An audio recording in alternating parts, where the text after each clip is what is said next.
କ୍ୟାମ୍ପସରେ ପୁରବୀ।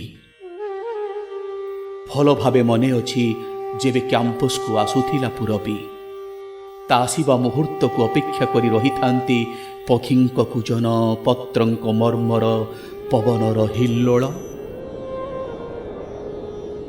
କାହାକୁ କିଛି ନ କହି ଯେବେ ସେ ଚାଲି ଚାଲି ଯାଏ କୋମଳ ପଦପାତରେ, ଲାଗେ ସେ ପାଦ ପକେଇଥିବା ମାଟିରେ କାଲି ଯେମିତି ଫୁଟିବ ସ୍ଥଳପଦ୍ମ।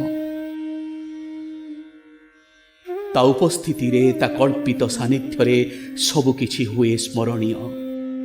ବସ୍ର ଯେଉଁ ସିଟ୍ରେ ସେ ବସି ବସି ଯାଏ, ତାହା ହେଇଯାଏ ଆଗାମୀ ଦିନର ତୀର୍ଥ। ଲାଇବ୍ରେରୀର ଯେଉଁ ବହି ସେ ମାଗିନିଏ ପଢ଼ିବାକୁ, ତା ପରଦିନ ସେ ବହିର ପୃଷ୍ଠା ପରେ ପୃଷ୍ଠା ସବୁ ତନଖି କରନ୍ତି ତାର ସ୍ଥାବକ ପ୍ରେମିକମାନେ।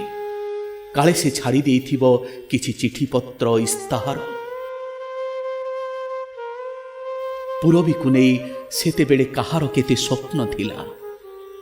ପୁରବୀର ପୁରିଲା ପୁରିଲା ଦୁଧ ଅଳତା ଦେହକୁ ଦେଖିଲେ ଇଚ୍ଛା ହୁଏ ଛୁଇଁ ଦିଅନ୍ତି ଥରେ କୌଣସି ନା କୌଣସି ବାହାନାରେ। ମାତ୍ର ସେତକ ହେଇପାରେ ନା କେବେ ହେଲେ। ତା ପାଖରେ ପହଞ୍ଚିଲା ବେଳକୁ କେହି ଜଣେ ସବୁବେଳେ ଭିଡ଼ି ଧରେ ପଛରୁ, ତଣ୍ଟି ଭିତରକୁ ଟାଣି ହେଇଯାଏ ଜିଭ। ଆଜି ବି ମୁଁ ଯେତେବେଳେ କ୍ୟାମ୍ପସକୁ ଯାଏ, ମୋର ମନେ ପଡ଼େ ପୁରବୀ। ମନେ ପଡ଼େ ସେ ତମାଳ ଲତାର ଛାଇ, ଆଉ ତାର ଭୁରୁ ଭୁରୁ ବାସ୍ନା। ଯେଉଁ ଗଛ ମୂଳେ କଥା ହେଉ ହେଉ ବିତି ଯାଇଛି ଆମର କେତେ ଖରାବେଳ, କେତେ ଜହ୍ନ ରାତି। ଦେଖେ ସେ ଏକଦା କୋଳାହଳମୟ ଅଥଚ ଏବେ ପରିତ୍ୟକ୍ତ ହୋଇ ପଡ଼ିଥିବା ବସ୍ଷ୍ଟାଣ୍ଡ, ପୋଷ୍ଟ ଅଫିସ ରାସ୍ତା, ଯେଉଁଠି ଅପେକ୍ଷା କରିଛୁ ଆମେ କେତେଥର ଯେ ଯାହା ବାଟରେ ଯିବା ଆଗରୁ। ଛୁଏଁ ସେ ରଙ୍ଗ ଛଡ଼ା ଡାକ ବାକ୍ସକୁ, ଯାହା ଭିତରେ କେତେ ନା କେତେ ଥର ଆମେ ପରସ୍ପରକୁ ପକେଇଛୁ ଚିଠି। ଠିଆ ହୁଏ ସେ ପ୍ରାଚୀର ପତ୍ର ଆଗରେ, ଯେଉଁଠି ପୁରବୀ ପଢ଼ିବ ବୋଲି ରଙ୍ଗ ବେରଙ୍ଗର ସ୍ୟାହିରେ ଲେଖି ମାରି ଦଉଥିଲି ପ୍ରେମ କବିତା ସବୁ।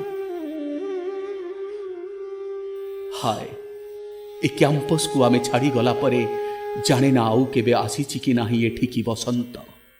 ଏବେ ତ ସବୁ ଶୂନ୍ୟ ଶୂନ୍ୟ, ହାହାକାରମୟ, ପତ୍ର ଝଡ଼ାର ଋତୁ ପରି ଲାଗୁଛି ଏଠାରେ। ଜାଣେ ନା ଆଉ କେହି ପୁରବୀ କେବେ ଆସିଛି କି ନାହିଁ ଏହି କ୍ୟାମ୍ପସକୁ, ଯାହାର ଆଗମନରେ ପୁଣି ଏଠି ଶୁଭିଥାନ୍ତା ପକ୍ଷୀଙ୍କର କୂଜନ, ପତ୍ରଙ୍କର ମର୍ମର, ପବନର ହିଲ୍ଲୋଳ।